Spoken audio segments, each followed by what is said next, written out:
Today,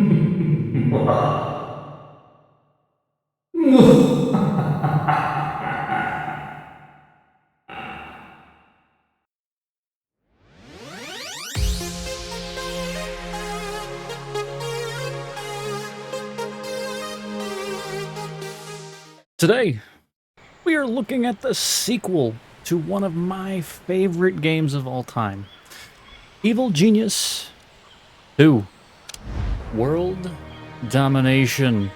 Before we start our master plan for world domination, feel free to like, subscribe, and that's right, comment, do all of those things down below.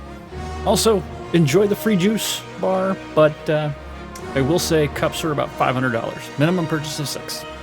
Depending on my review of this game, I may be looking to play this on stream. We do that over on Twitch. Tuesdays, Thursdays, Fridays, 3 to 7, Pacific Coast. Alright, check it out. Link in the bottom. What's the description of this game? Evil Genius 2 World Domination is a base/layer building game where, that's right, you control a criminal mastermind. You play as the bad guy. We don't get many of those types of games where you actually play as the bad guy. You go through, you collect money for different tasks, different schemes, you manage your rooms, resources, minions aplenty, and, well, you keep out the nosy spies looking to take down your entire empire.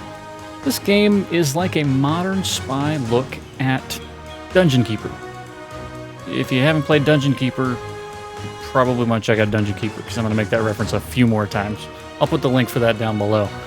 Think Goldfinger, but you have to build a base and control your mastermind like it was The Sims. And Dungeon Keeper. Traps like Dungeon Keeper. Yeah, lots of Dungeon Keeper. So the gameplay, well, it is a base builder at its core. You must manage resources like money and power, manage all of your minions and the types of minions that you have to keep your base running at peak efficiency. And you know what? If it's not, throw a few minions in the volcano for motivation. Works like a charm.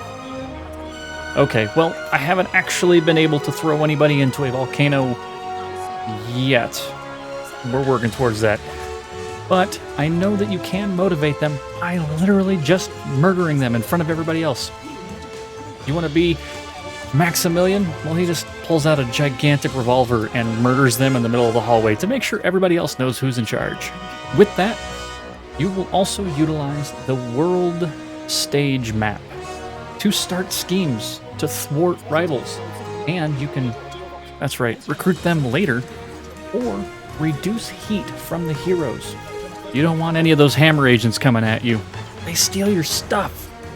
The music? Well, the music in this game is great. It really is. It fits that super spy James Bond kind of feel. Like classic stuff. Opening sequences and then listening to all like the big band and things going back and forth. That epic feel really drives a lot of the game. Even when you're being invaded by super spies, the music really helps. I really hate when they steal your stuff. I really do. The sounds, well, those are also great as well.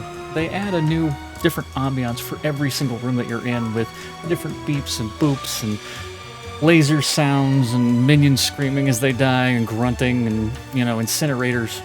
All of it has its own feel for each one of the rooms. And it's great. It fits. I mean, it's a base builder. It's a building game. So, think about that. What is the look of this game? It's cartoony. It's colorful. And at times it is devilishly evil when it needs to be. Think laser walls and boxing glove traps. How about some shark pits? And you get to sit there and look at the shimmer of all of the piles and piles of gold bars you have amassed. What more could you want from being a mastermind of crime? I will say that the graphics and detail on this game can be really cranked up.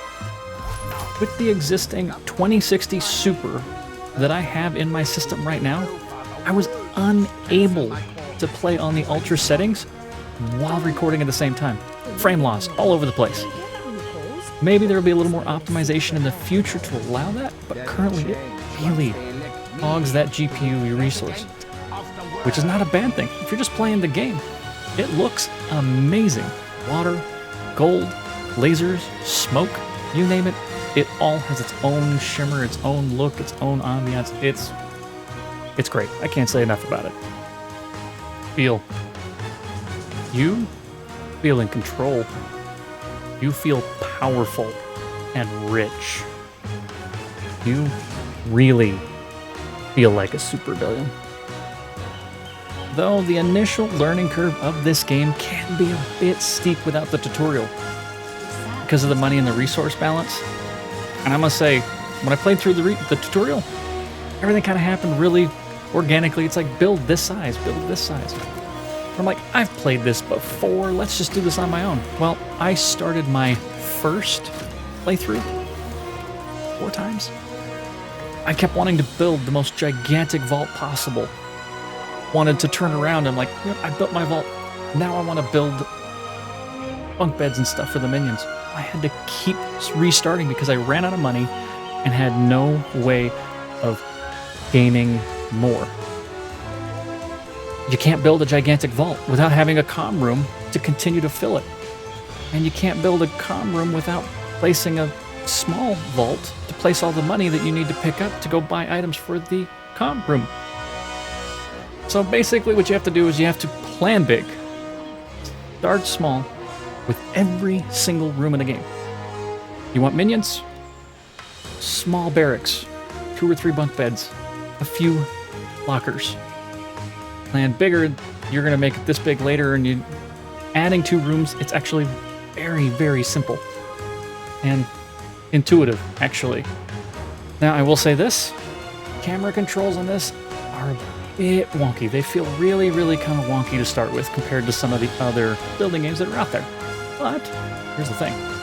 You can change all of the key bindings, and you can change how the camera moves with just a single checkbox. Some adjustments needed, but I bet you can get it where you want it. Now, I will say that the pathing on this game can be somewhat infuriating at times, especially with the bigger characters. Take that into consideration, which mastermind you're using and which people you recruit and things like that. Hopefully they'll fix that down the road. So, what is our opinion? Evil Genius, as I had stated before, is one of my favorite games. Being able to set traps, interrogate heroes, and steal monuments like the Eiffel Tower and things like that was always so cool to me. It was always a thrill. And Evil Genius 2, well, it is an updated, well-thought-out sequel. Being able to build on multiple floors and recruit more henchmen than before, and henchwomen, it's awesome. If you enjoyed the first one, or you enjoyed Dungeon Keeper, because you know what I'm talking about, or hell, if you just like building games but you're looking for something that's just a tad different, check out Evil Genius 2. I'm having a lot of fun with it. It's great. It really is. Now, at $40, it might be a little steep with some of the current problems. But, like I said, if you enjoyed the last one, check it out. If not, hey, wait for a sale, but I still think that this game will definitely be worth it in the future. So, YouTube, are you evil enough to take over the world? Not just part of it, the whole world. Have you played this game yet? Comment and like below. Let me know what you think, so I know what you think. Thanks again, YouTube. See you next time. Thank you once again, YouTube, for watching the video. I really do appreciate you. Hey, if you liked what you saw, don't forget to hit that subscribe button and the little bell to get notification when we go live with a new video. That's every Sundays. Also, like and comment on that video you just watched. I want to know what content you want to see, what content you want me to do. I mean, this is your channel. This is your community. I do this for you. Also, right over here, that's right, those are the social links. I do things IRL in those as well. A little different from what we do here, and a little different from what we do, last but not least, Twitch on Tuesdays, Thursdays, and Fridays. Also better known as Beers Day over the channel. 3 to 7. Come have a beer. Join the Landers. Be part of the chat. Thank you once again for watching. We'll see you next time. Bye, YouTube. Yeah, that's a good puppy. Oh, that's Bye.